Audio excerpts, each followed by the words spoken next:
Be still, and know that I am a God.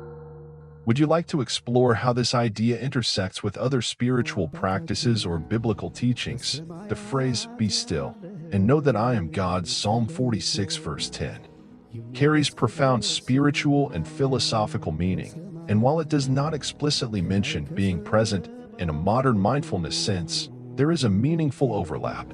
Here's a breakdown of its implications. This statement resonates with themes found in many spiritual traditions, particularly the biblical verse Psalm 46 verse 10, "Be still, and know that I am God." This call to stillness often symbolizes surrendering control, quieting the mind, and recognizing a divine presence, whether within oneself, the universe, or a higher power. If you are expressing a sense of divine immanence, the idea that the sacred exists here and now, it aligns with mystical teachings that emphasize presence, mindfulness, and the dissolution of ego.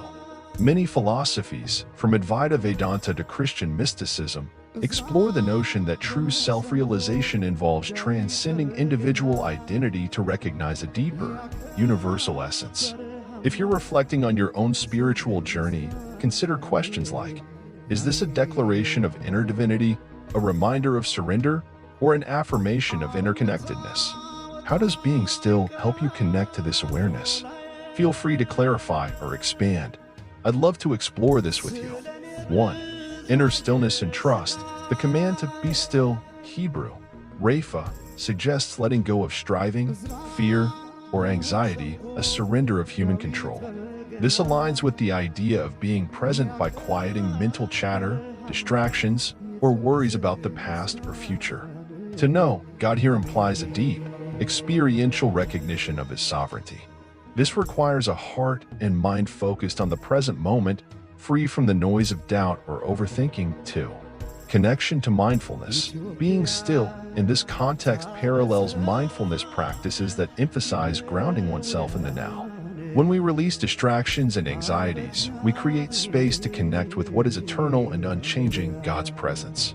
However, the biblical call goes beyond secular mindfulness.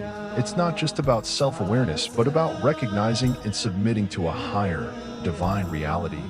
3. A call to faith, not passivity. Being still does not mean inaction or indifference.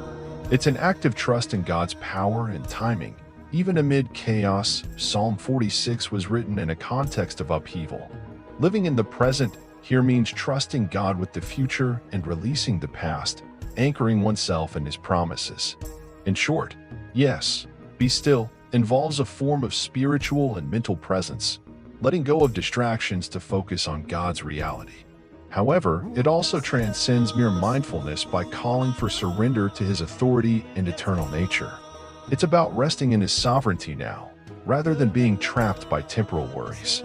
Would you like to explore how this idea intersects with other spiritual practices or biblical teachings?